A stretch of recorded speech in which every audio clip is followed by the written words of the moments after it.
पानी पिला दो नानी, दर्द भरी कहानी। नाम था उसका अंजलि, उसके नाम के साथ जल शब्द जुड़ा था, लेकिन वह प्यासी मर गई। जल नहीं मिला अंजलि को। उसकी नानी का नाम था सुखदेवी, मगर उसके जीवन में सुख का भयंकर सूखा पड़ गया था। यह इस समय की सबसे भयानक उलटमासी है। यहाँ किरोड़ी भी भीख मांगता मिल सकता है, दयाराम नंबर 1 का कंजूस हो सकता है, पंडित आचरण से खंडित मिल सकता है। खैर, इस सच्चाई को तो हर कोई जानता है। मैं तो मासूम बच्ची अंजलि की करुण कथा सुनाने बैठा हूँ। जिसे समय पर पानी मिल जाता तो शायद वह बच जाती, लेकिन लॉकडाउन ने ना जाने कितने ही मासूम जिंदगियों को यकायक डाउन कर दिया।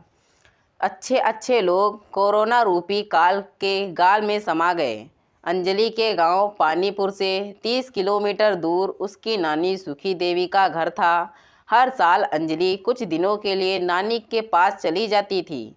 तब से जा रही थी जब वह घुटनों के बल चला करती थी। उसके पिता बहन सुखी देवी के पास अंजलि को छोड़कर खेती किसानी के काम में लग जाते और बाद में अंजलि को वह वापस ले आते। इसलिए अंजलि नानी से खूब हिली मिली थी। नानी उसे बड़े प्रेम से रखती, अंजलि के पसंद का खाना बनाती, उसे ढेर सारे खेल खिलौने देती।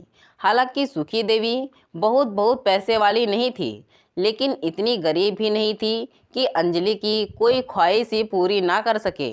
सुखी के पति राम भरोसे गांव के गोटिया जैसे थे। उनके पर्याप्त खेती बाड़ी थी, इसलिए साल भर अनाज की कोई दिक्कत नहीं रहती थी। पिछले दिनों कोरोना महामारी फैलने के कारण लॉकडाउन लग गया तो अंजलि अपने घर वापस ना जा सकी। उसे पढ़ाई की बहुत चिंता इसलिए नहीं थी कि विद्यालय बंद हो चुके थे, लेकिन अंजलि को रह रहकर अपना गांव पानीपुर याद आ रहा था।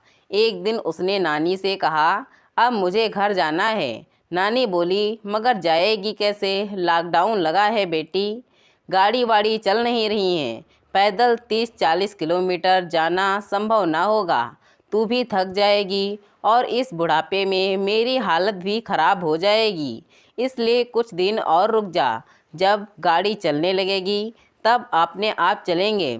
नानी की बात सुनकर अंजलि चुप हो गई, लेकिन उसे गांव की याद आती रही, अपनी सहेली चंपा और सत्यवती के साथ फुगड़ी खेलने की याद उसे गांव लौटने के लिए बेचैन कर रही थी। लेकिन वह भी मजबूर थी, इंतजार करना होगा।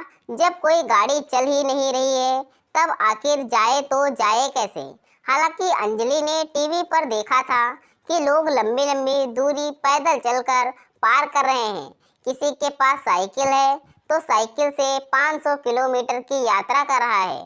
उसने यह भी समाचार देखा था कि ज्योति कुमारी नाम की किसी लड़की ने अपने पिता को साइकिल पर बैठाकर 1000 किलोमीटर की यात्रा की।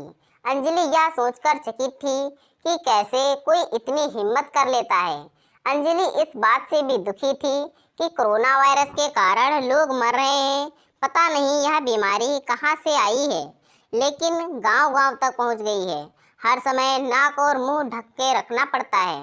बाहर निकलो तो हर समय मास्क लगाए रखो, पता नहीं कब बीमारी नाक के जरिए अंदर घुस जाए। इसलिए जब अंजलि नानी के घर आई थी तो मास्क लगा कर ही आई थी। घर के बाहर भी खेलने के लिए निकलती तो वह मास्क लगाए रखती। हालांकि मास्क लगाए रखने से उसका दम भी घुटने लगता, लेकिन यह ज़रूरी था।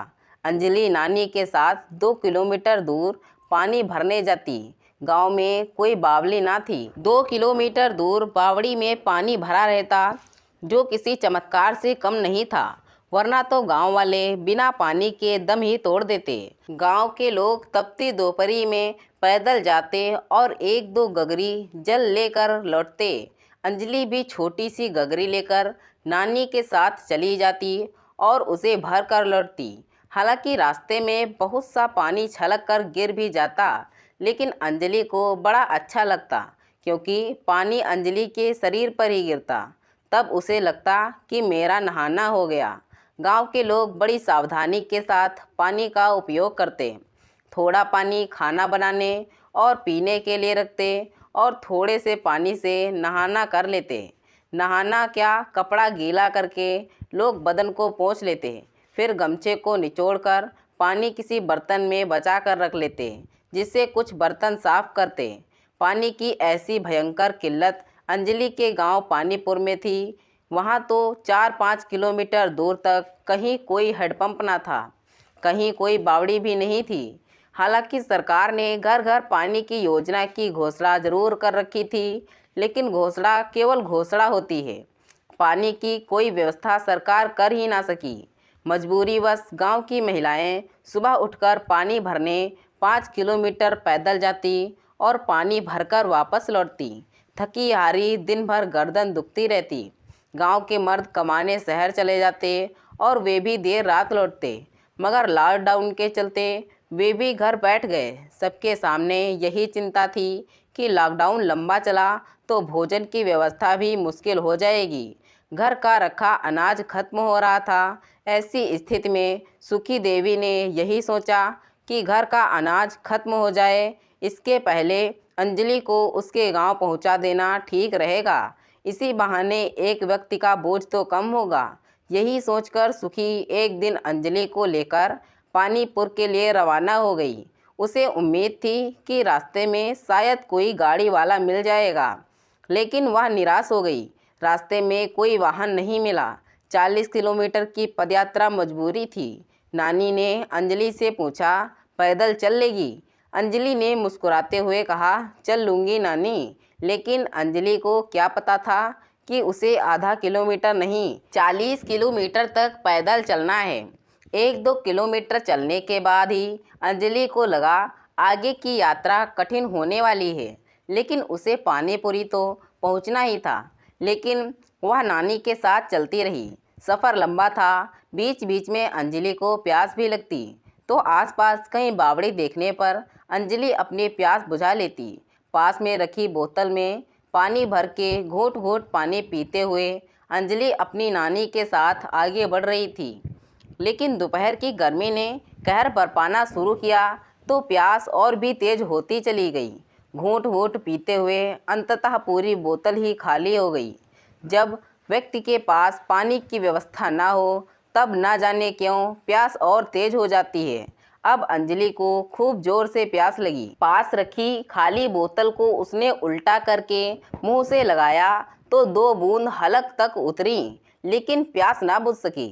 तब नन्ही अंजलि ने नानी से कहा, नानी प्यास लग रही है, मुझे पानी पीना है। नानी का भी गला सूख रहा था। उसने कहा, कुछ दूर और चलते हैं बेटी, शायद कहीं पानी मिल जाए। अंजलि ने सिर हिलाकर कहा, ठीक है नानी। लेकिन बहुत देर तक चलने के बाद भी कहीं कोई बावड़ी नहीं मिली। एक हैंडपंप दिखाई दिया तो लगा अब प्यास बुझ जाएगी, अंजलि जी भरकर पानी पिएगी, मगर ऐसा ना हो सका। हैंडपंप चालू करने के बावजूद पानी की एक भी बूंद नहीं निकली। अचानक पास ही एक घर नजर आया तो नानी खुश होकर बोली, चल बेटी, वहाँ शायद पानी मिल जाए। नानी ने दरवाज़ा खटखटाया। एक महिला बाहर निकली तो नानी ने कहा, थोड़ा पानी पिला दो बहन। महिला ने हाथ जोड़ते हुए कहा, हमारे पास पानी नहीं है, माफ़ करना। सुखी देवी ने गिड़गिड़ाते हुए कहा, 2 घूंट पानी ही पिला दो, मुझे ना सही, मेरी अंजलि को 2 बूंद पानी मिल जाए तो उसका गला तर हो जाएगा, वरना बेचारी नन्ही जान मर ही जाएगी। अंजलि की दशा देखकर महिला भीतर गई और एक कटोरी में थोड़ा सा जल लेकर आई और बोली, हमारे पास भी ज़्यादा पानी नहीं है, मैं इतना ही दे सकती हूँ। अंजलि कटोरी में रखे जल को गट गट पी गई तो उसकी जान में जान आई। सुखीबाई ने महिला को धन्यवाद दिया और आगे बढ़ गई। रास्ते में कहीं कोई गाड़ी नहीं दिखी, कहीं कोई घर भी नहीं नजर आया। इक्का दुक्का घर दिखे भी, मगर किसी ने दरवाज़ा नहीं खोला।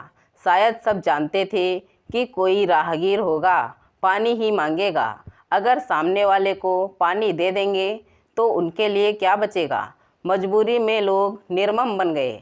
लाख खटखटाने के बावजूद दरवाज़ा नहीं खोला। उफ, ना जाने अभी कितनी दूर का सफ़र बाकी है।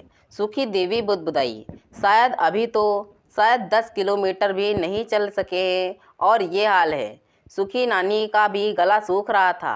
अंजलि भी बेचैन हो रही थी। वह बार बार एक ही रट लगाए हुए थी, नानी पानी पिला दो, नानी पानी पिला दो। मगर नानी कहाँ से पानी लाए? नानी की आंखों से आंसू आ गए। उसने रोते हुए कहा, बेटी लगता है अब हमारी किस्मत में पानी लिखा ही नहीं है। भगवान जाने आगे क्या होगा। नानी को रोते देखकर अंजलि ने कहा, रो मत नानी, मैं बर्दाश्त कर लूँगी।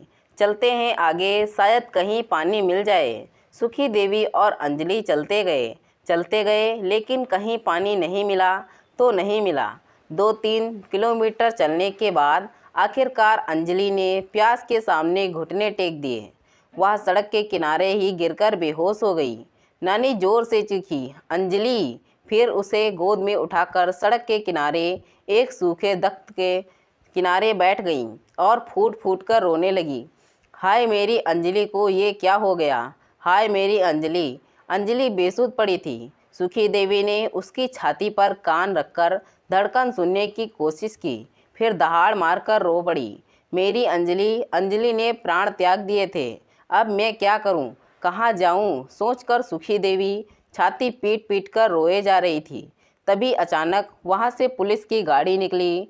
सड़क के किनारे एक महिला और बच्ची को लेटे देखकर गाड़ी रुक गई। गाड़ी में बैठे पुलिस अधिकारी को सुखी ने पूरी कहानी सुनाई तो अधिकारी सन्न रह गया। पुलिस महकमे में होने के बावजूद उसमें इंसानियत बची हुई थी।